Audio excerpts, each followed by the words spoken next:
Capítulo 3. Desejo. O ponto de partida de toda realização. O primeiro passo rumo à riqueza. Quando Edwin C. Barnes desceu do trem de carga em West Orange, Nova Jersey, podia ter aparência de mendigo, mas seus pensamentos eram os de um rei. Enquanto caminhava dos trilhos da ferrovia para o escritório de Thomas Edison, sua cabeça trabalhava. Ele se viu na presença de Edison. Ele se ouviu pedindo a Edison uma oportunidade de realizar a obsessão de sua vida. Um desejo ardente de se tornar sócio do grande inventor. O desejo de Barnes não era uma esperança, não era uma vontade. Era um desejo pulsante que transcendia todo o resto. Era definido. Alguns anos mais tarde, Edwin C. Barnes estava novamente diante de Edison, no mesmo escritório onde encontrou o inventor pela primeira vez. Dessa vez seu desejo se havia transformado em realidade. Ele era sócio de Edison. O sonho que dominava sua vida havia se realizado. Barnes teve sucesso porque escolheu um objetivo definido,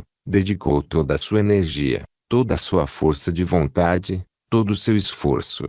Colocou tudo o que tinha na realização desse objetivo. 5 anos se passaram antes que a chance que ele procurava aparecesse. Para todo mundo, exceto ele mesmo, Barnes parecia ser só mais um dente na engrenagem dos negócios de Edison. Mas na cabeça de Edwin Barnes, ele era o sócio de Edison todos os minutos desde o primeiro dia de trabalho. Essa é uma ilustração impressionante do poder de um desejo definido. Barnes conquistou seu objetivo porque queria ser sócio de Edison mais do que queria qualquer outra coisa. Ele criou um plano para alcançar essa meta e queimou todas as pontes atrás dele. Manteve seu desejo até este se tornar a obsessão dominante de sua vida. E finalmente um fato. Quando foi ao West Orange, ele não disse a si mesmo: vou tentar induzir Edison a me dar um emprego qualquer. Ele disse: vou ver Edison e avisá-lo de que cheguei para entrar nos negócios com ele. Ele não disse: vou ficar de olhos abertos para outra oportunidade,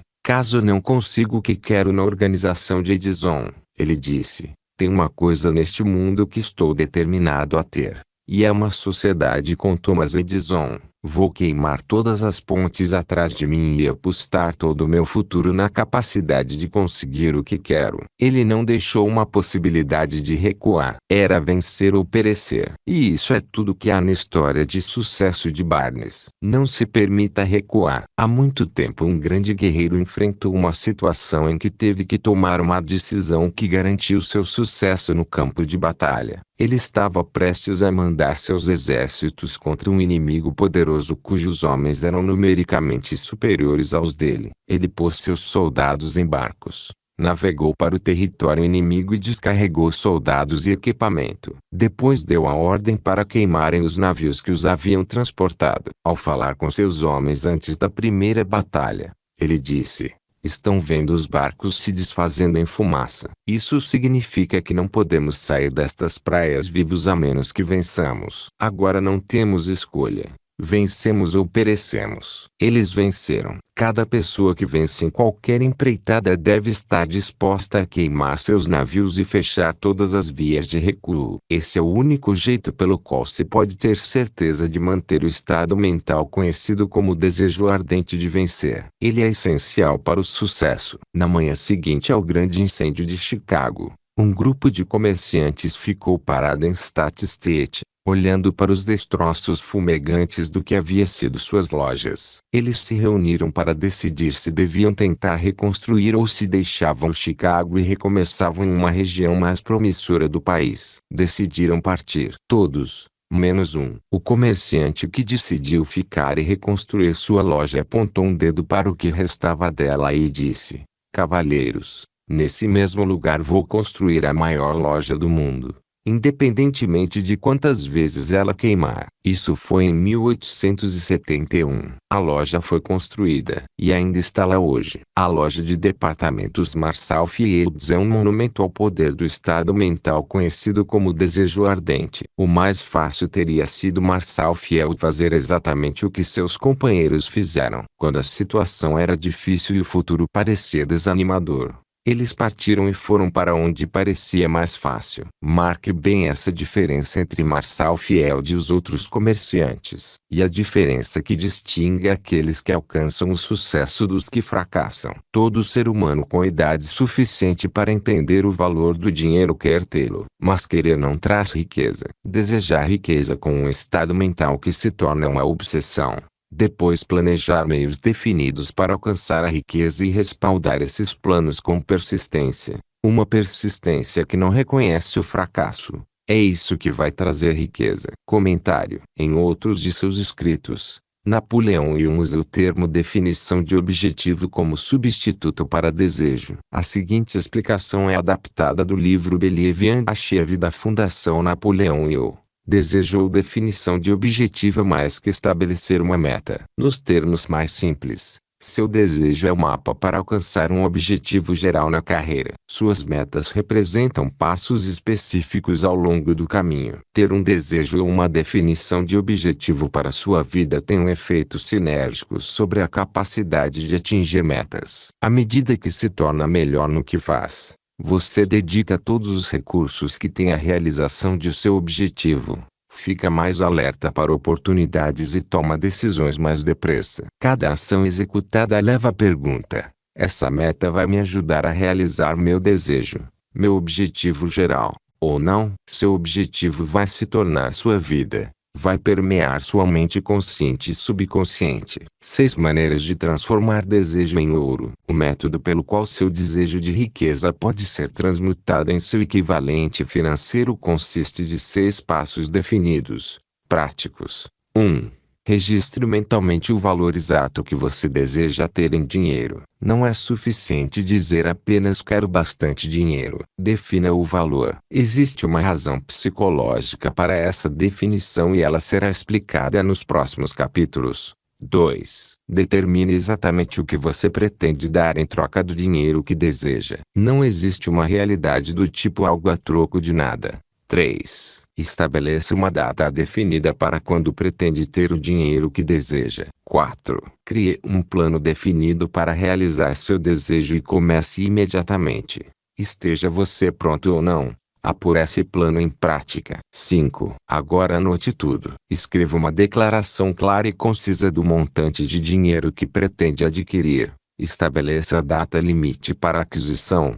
Determine o que pretende dar em troca do dinheiro e descreva claramente o plano por intermédio do qual pretende acumular essa quantia. 6. Leia em voz alta 2 vezes por dia a declaração que escreveu. Leia uma vez pouco antes de ir deitar para dormir e leia uma vez de manhã, depois de se levantar. Enquanto lê, veja, sinta e acredite que o dinheiro já é seu. É importante que você siga as instruções desses 6 passos. É especialmente importante que observe e siga as instruções do 6º passo. Você pode reclamar de que é impossível se ver dono do dinheiro antes de realmente tê-lo. É aí que o desejo ardente vai ajudar. Se você realmente deseja dinheiro com tanta intensidade que seu desejo se torna uma obsessão, não vai ter dificuldade para se convencer de que o terá. O objetivo é querer dinheiro e ficar tão determinado a tê-lo que você se convence de que o terá. Se você não estudou o funcionamento da mente humana,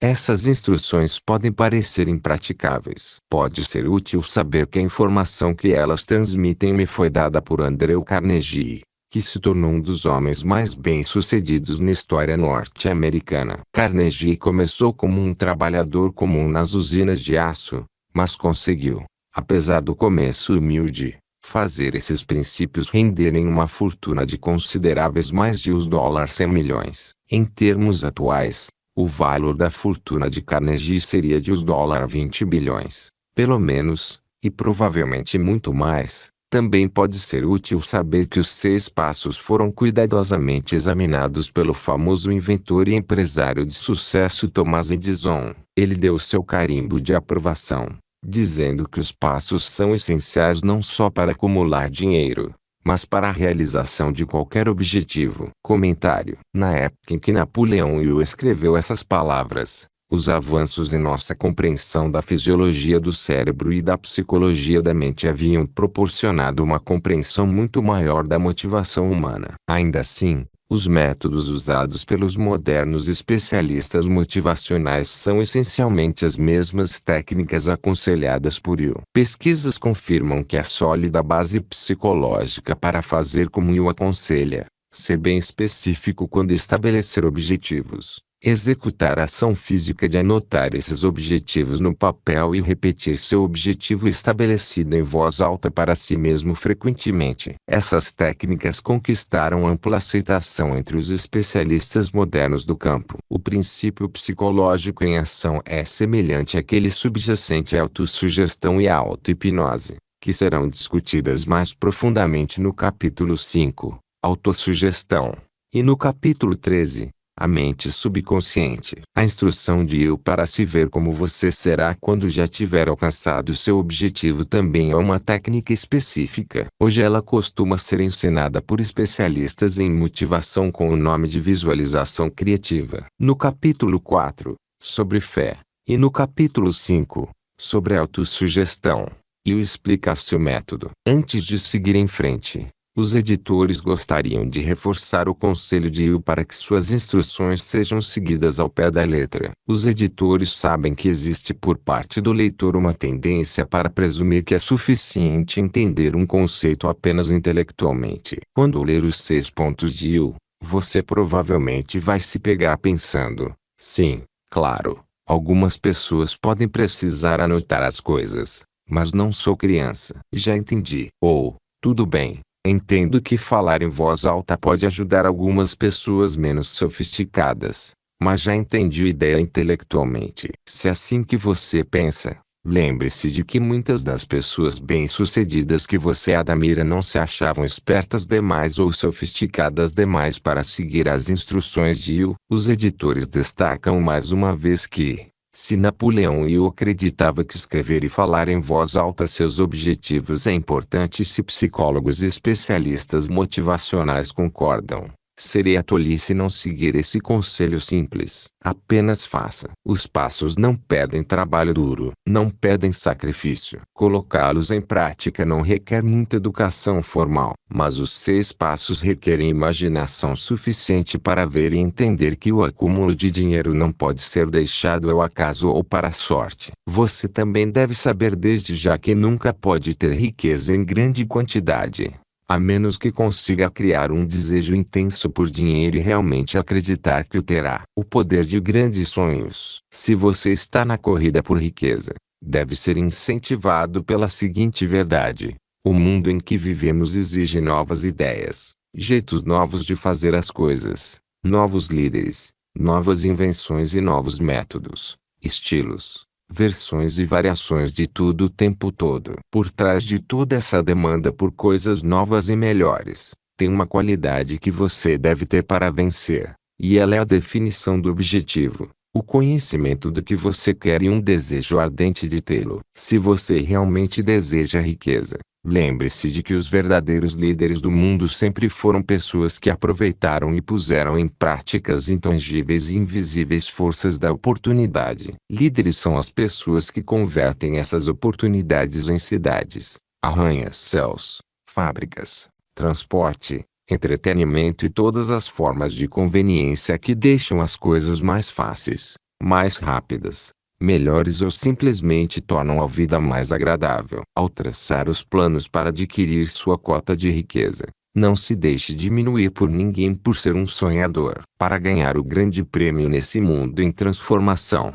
você precisa pegar o espírito dos grandes pioneiros, cujos sonhos deram à civilização tudo que ela tem de valor. É esse espírito que serve como sangue da vida do nosso país. Sua oportunidade é a minha para desenvolver e divulgar nossos talentos. Um desejo ardente de ser e fazer é o ponto de partida de onde o sonhador deve começar. Sonhos não nascem da indiferença, da preguiça ou da falta de ambição. Se o que você deseja fazer é certo e você acredita nisso, vá em frente e faça. Não se importe com o que eles dizem.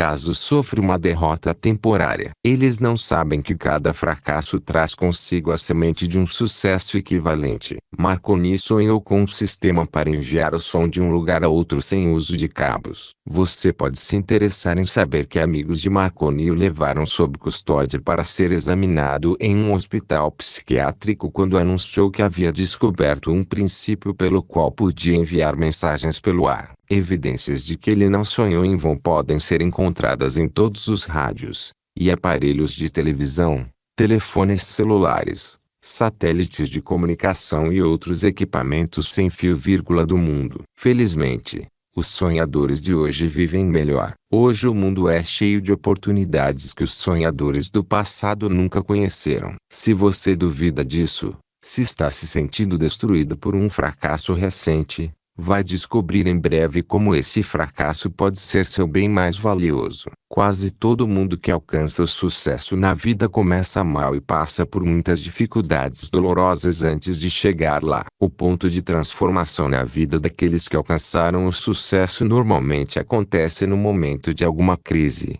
pela qual são apresentados ao seu outro eu. Comentário: o conceito de Napoleão e o de outro eu é mencionado em outro trecho do livro, mas ele não se estende nos comentários. A seguinte elaboração é extraída de seus textos posteriores. Você tem pensado apenas em suas perdas, em mais nada. Quanto mais se concentra nelas, mais atrai outras perdas. Pare de pensar nelas e decida se beneficiar de sua experiência. Sejam quais forem os obstáculos pessoais que enfrentar, comece conhecendo um lado de sua personalidade que não reconhece obstáculos, que não reconhece derrotas. Cultive uma amizade com outro você, de forma que, o que quer que esteja fazendo, você permaneça aliado a alguém que compartilha dos seus objetivos. Toda a filosofia e conselhos sobre convencer outras pessoas vai ser muito mais útil se você praticar consigo. Sidney Porter descobriu o gênio adormecido dentro de seu cérebro só depois de ter enfrentado o grande infortúnio. Ele foi condenado por fraude e preso em Columbus,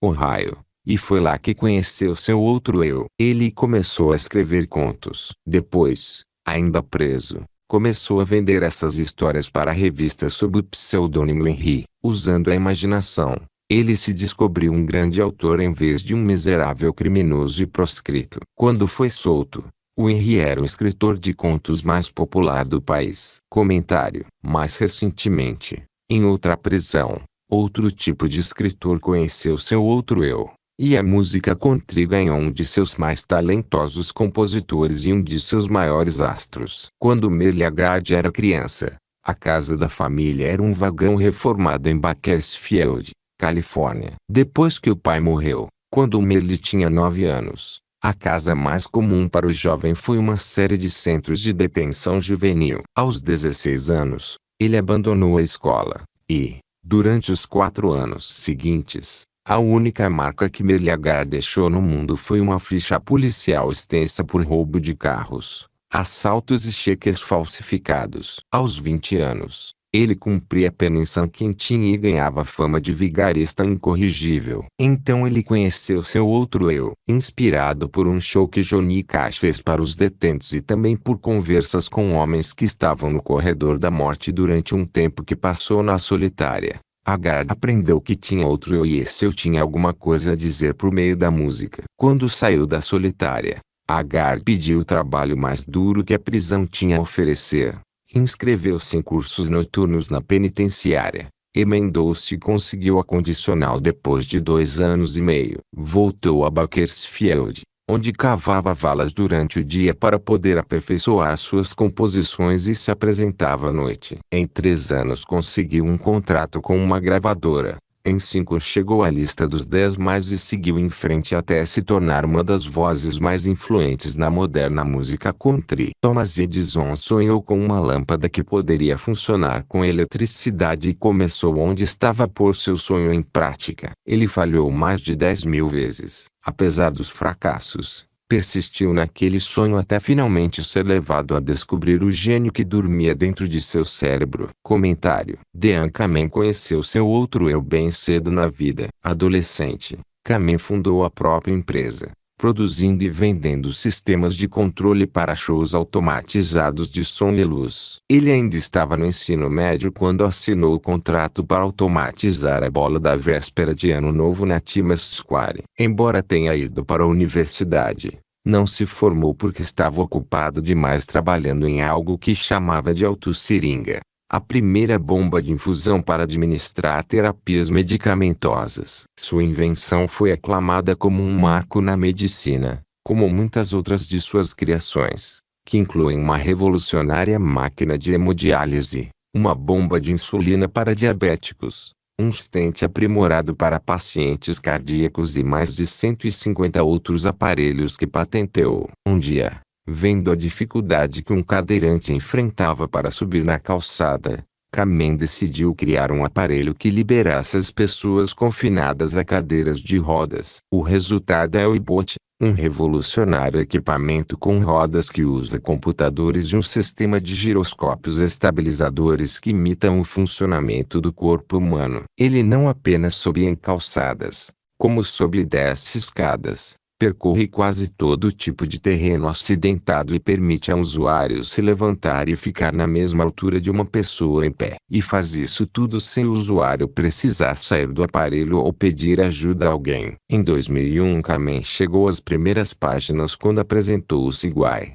um aparelho de transporte individual baseado em sua tecnologia iBot. É um aparelho de duas rodas que parece um scooter e se move para frente, para trás, para a esquerda, para a direita e para sem o usuário fazer mais que mover o corpo. É tão sensível que é quase como se obedecesse aos pensamentos do usuário. O Segway pode ser uma invenção que vai mudar o mundo, com possibilidades de aplicação para trabalho e viagem que desafiam a imaginação. Enquanto escrevemos, o Segway já é utilizado para movimentação em grandes galpões e está sendo testado por departamentos de polícia e funcionários do correio. Enquanto o Departamento de Trânsito e a Prefeitura debatem sobre se o Segway deve andar na rua ou na calçada, Dean Kamen já tem um novo sonho. Dessa vez o sonho é uma invenção que pode literalmente levar luz a alguns dos recantos mais escuros da Terra. Kamen desenvolveu um gerador elétrico não poluente que pode usar quase qualquer coisa como combustível. Mas o mais extraordinário é que ele criou um revolucionário sistema fechado, de forma que o aquecimento do motor é usado para purificar 37 litros de água potável por hora. Essa incrível invenção pode levar água potável a regiões do mundo onde a água contaminada mata milhões e, ao mesmo tempo, fornecer uma fonte de energia elétrica barata e confiável. Dean Kamen não é um acadêmico escondido em algum laboratório por aí. Kamen é um inventor, mas, como Thomas Edison, também é um empreendedor e homem de negócios criando e comercializando equipamentos que estão mudando a percepção pública do que é um inventor. Henry Ford, pobre e sem escolaridade, sonhou com uma carruagem sem cavalos. Trabalhou com as ferramentas que tinha, sem esperar a oportunidade favorecê-lo. E agora a evidência de seu sonho circula por toda a Terra. Ele pôs mais rodas em movimento que qualquer homem que já viveu porque não teve medo de defender seus sonhos. Comentário: Steven Hobbes e Steve Wozniak, dois desistentes da universidade, sonharam produzir e vender computadores que a pessoa comum pudesse usar. Como Ford, trabalhando com as ferramentas que tinham, construíram o primeiro computador Apple na garagem da família de Hobbes e, como Ford, não tiveram medo de defender seus sonhos. Depois de mostrar o protótipo para um comerciante local, receberam uma encomenda de 25 máquinas. Hobbes vendeu seu Volkswagen, e Woz vendeu sua cara calculadora científica Hewlett Packard para levantar os $1,3 mil e começar a nova empresa. Pegaram o dinheiro, convenceram os fornecedores de equipamentos eletrônicos da região a conceder a eles uma linha de crédito e começaram a produção do Apple. Eles revolucionaram a indústria de hardware e software. Lançado em 1976 pelo preço de $666, o Apple primeiro rendeu a eles os $774 mil. 2 anos mais tarde apresentaram o Apple II, que rendeu os $140 milhões nos 3 anos seguintes. Em 1980, a Apple se tornou uma empresa de capital aberto, com o valor de mercado de US$1,2 bilhão depois do primeiro dia de negociações. Wozniak deixou a empresa em 1981, mas Bobis trabalhou no desenvolvimento do Macintosh em 1984. Em 1985, Bobis também saiu, mas em 1998 retornou à Apple para revitalizar a empresa em decadência com a criação dos computadores iMac, a companhia de animação Pixar, o iPod e o iTunes. Ao apresentar histórias de sucessos contemporâneos, os editores seguiram o estilo de Hill de usar pessoas reais para ilustrar os princípios do sucesso. Mas Napoleão Hill teve um raro privilégio. Diferentemente de qualquer um antes ou depois dele, teve a oportunidade de conhecer pessoalmente as pessoas mais poderosas e bem-sucedidas e descobrir que sonhos as inspiraram, que obstáculos enfrentaram e como encontraram coragem para superar seus fracassos. E conheceu muitos inventores e construtores de império que criaram as bases da indústria norte-americana do século XX enquanto ainda eram notícia, não história. Então, por mais de 25 anos, estudou os hábitos e descobriu os segredos das gerações seguintes, as que construíram sobre as bases, forjaram novas indústrias, criaram novos sistemas e sonharam novos sonhos. Somente por ter tido esse acesso sem precedentes por tão longo período Hill foi capaz de comparar, contrastar, analisar e então formular uma filosofia de realização baseada nas histórias reais de pessoas reais que usaram essas técnicas para criar seu sucesso. Quem pensa enriquece revolucionou a literatura de autoajuda e até hoje é a régua que mede toda a literatura motivacional. Seu sucesso também ajudou a criar o mercado para os milhares de biografias de negócios que contam com detalhes como sonhos nasceram, planos foram feitos, frustrações foram encaradas e triunfos foram alcançados em cada setor dos negócios modernos. E por essa riqueza de informação estar agora disponível com um pouco mais que um clique do mouse, você pode ler, ouvir ou ver os maiores empreendedores e os mais bem-sucedidos seus atuais confirmando com as próprias palavras a verdade básica por trás de cada um dos princípios que Napoleão Hill explica neste livro. Os produtos ou serviços que eles vendem podem ser diferentes, mas a história de seu sucesso é a mesma. Sonhos seguidos de fracassos, seguidos de lições aprendidas, depois sucesso. Para cada Henry Ford, Thomas Edison ou Henrique Napoleão Hill cita para comprovar um argumento, existe hoje um Steve Jobs, Dean Kamen ou Merle Lagarde provando que os argumentos de Hill ainda são válidos. Existe uma diferença entre querer uma coisa e estar pronto para recebê-la. Ninguém está pronto para alguma coisa até acreditar que pode tê-la. O estado mental deve ser de crença, não só de esperança ou vontade. A mente aberta é essencial para acreditar. Mentes fechadas não inspiram fé, coragem e crença. Lembre-se, não é necessário mais esforço para querer muito da vida, buscar abundância e prosperidade do que para aceitar infelicidade e pobreza. Um grande poeta afirmou corretamente essa verdade universal em seus versos: barganhei com a vida por 1 centavo, e a vida não quis me pagar mais. Por mais que eu implorasse à noite quando contei meu ganho escasso. Porque a vida é um patrão justo.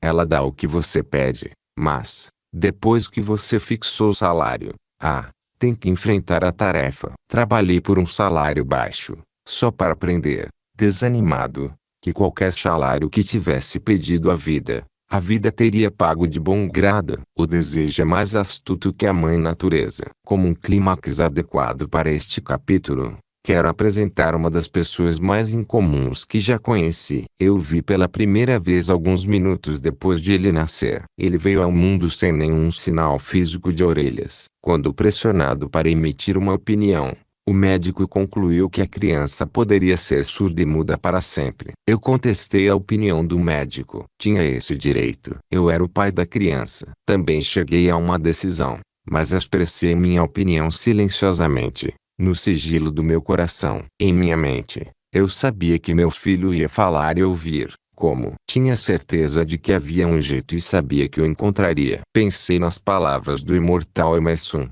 todo o curso das coisas vai nos ensinar a fé. Só precisamos obedecer. Existe orientação para cada um de nós. E, escutando com humildade, ouviremos a palavra certa. A palavra certa, desejo. Mais que qualquer coisa, desejei que meu filho não fosse surdo e incapaz de falar. E desse desejo nunca me afastei, nem por um segundo. O que eu poderia fazer em relação a isso? De algum jeito, encontraria um caminho para transplantar para a mente daquela criança meu desejo por maneiras de transmitir som para seu cérebro sem a ajuda de orelhas. Assim que a criança crescesse o suficiente para cooperar, eu encheria sua mente tão completamente com um desejo ardente de ouvir que a natureza traduziria esse desejo em realidade física por métodos próprios. Tudo isso aconteceu dentro da minha cabeça, mas não contei para ninguém. Todos os dias renovava o juramento que tinha feito a mim mesmo, o de que meu filho não seria surdo. Quando ele ficou mais velho e começou a notar as coisas à sua volta,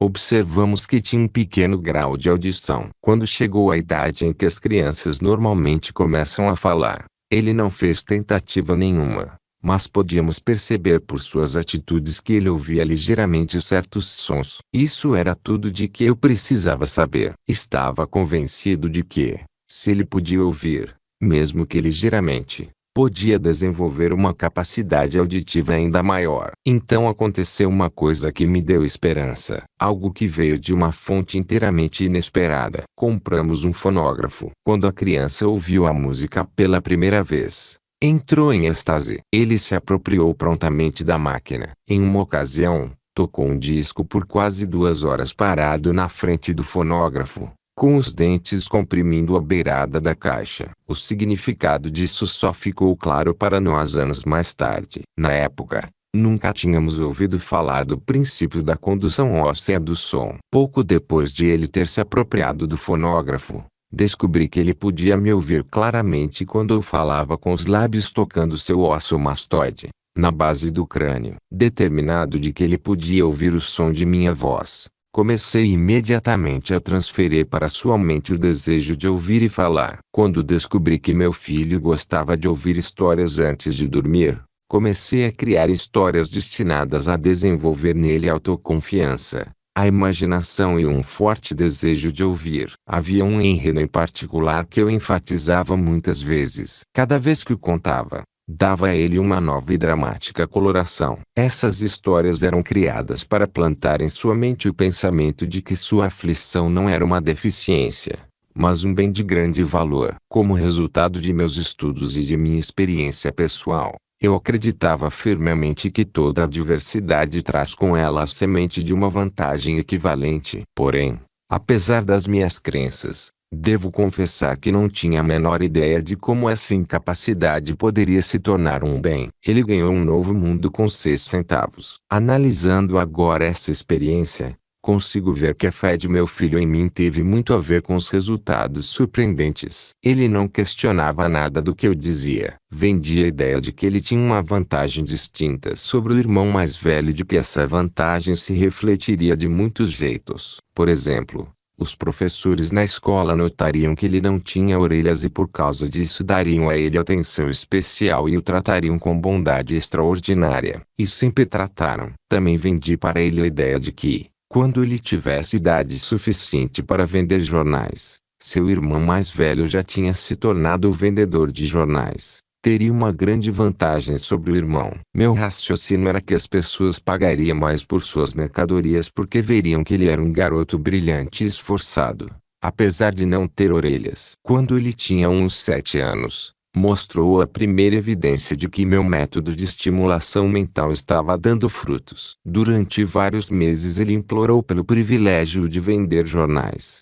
mas a mãe não permitiu. Finalmente, ele partiu para a ação. Uma tarde, quando ficou sozinho em casa com os empregados, pulou a janela da cozinha e saiu sozinho. Pegou 6 centavos emprestados no sapateiro vizinho e investiu o dinheiro em jornais para vender. Pegou o dinheiro que ganhou, reinvestiu em mais jornais e repetiu o processo até a noite. Depois de fazer as contas e devolver os 6 centavos ao seu banqueiro, ele descobriu que tinha lucrado 42 centavos. Quando chegamos em casa à noite, o encontramos adormecido na cama, com o dinheiro bem preso na mão fechada. A mãe abriu sua mão, Pegou as moedas e chorou. Imagine. Acho que ela chorou pela primeira vitória do filho. Minha reação foi oposta. Eu ri, porque soube que a empreitada de plantar na mente de meu filho uma atitude de fé nele mesmo havia dado certo. A mãe viu um garotinho surdo que tinha ido às ruas sozinho em sua primeira empreitada comercial e arriscado a vida para ganhar dinheiro. Eu vi um pequeno empreendedor corajoso,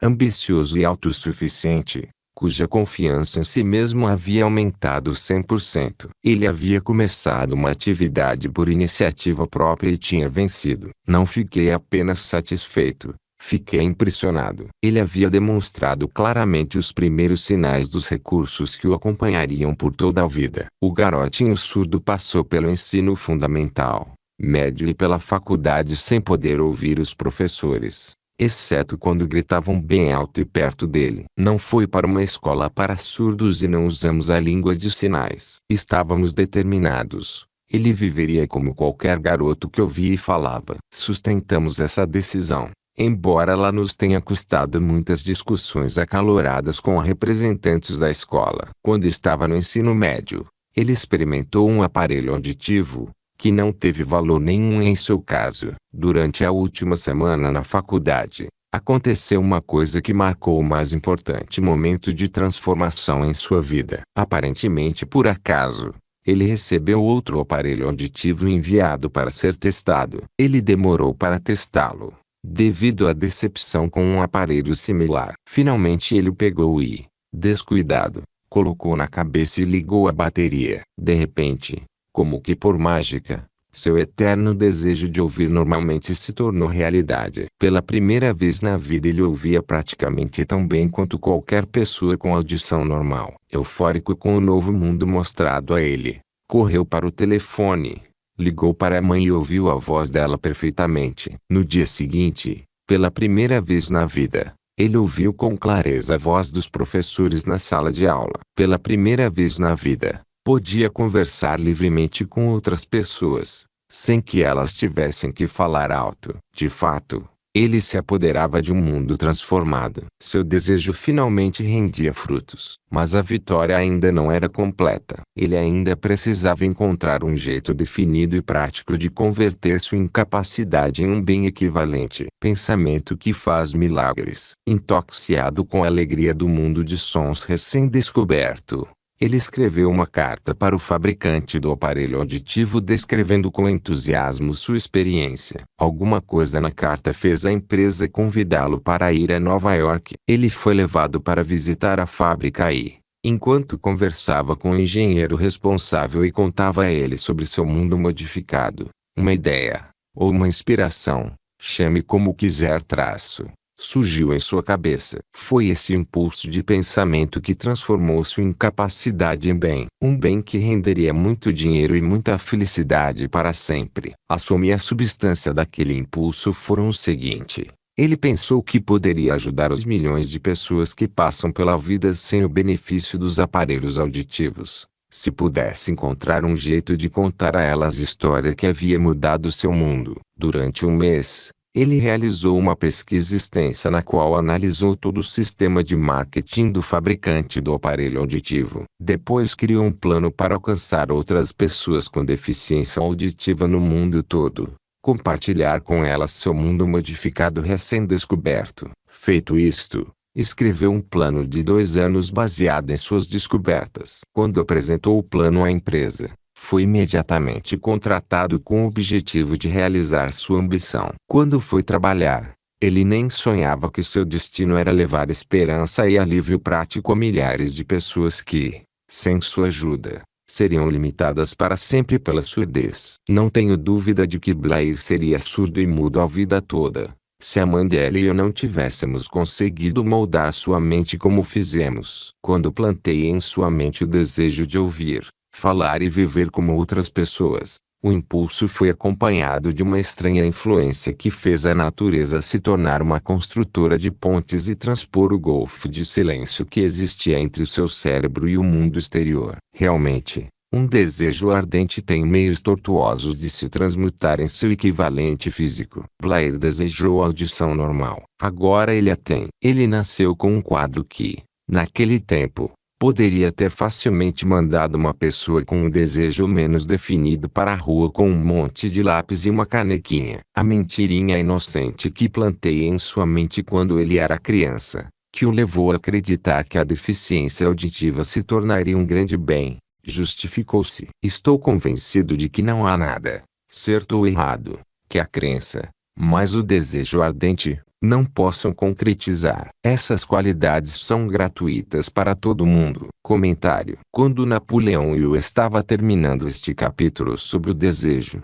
foi noticiada a morte da famosa cantora de ópera Madame Schumann. Um trecho de seu obituário foi considerado por Hill tão apropriado ao assunto deste capítulo que ele se sentiu compelido a comentar como segue. Um parágrafo curto no artigo de jornal sobre a famosa cantora de ópera Madame Schumann, em que dá uma dica do sucesso estupendo dessa mulher incomum. Cito o parágrafo porque a dica que ele contém não é nada mais que o desejo. No começo de sua carreira, Madame Schumann visitou um diretor da ópera da corte de Viena para que ele testasse sua voz. Mas ele não a testou. Depois de uma olhada na menina desajeitada e mal vestida, ele indagou de modo não muito gentil: com essa cara aí sem nenhuma personalidade, como você pode esperar algum sucesso na ópera? Minha boa criança, desista da ideia. Compre uma máquina de costura e vá trabalhar. Você nunca poderá ser cantora. Nunca é muito tempo. O diretor da ópera da corte de Viena podia saber muito sobre a técnica de cantar,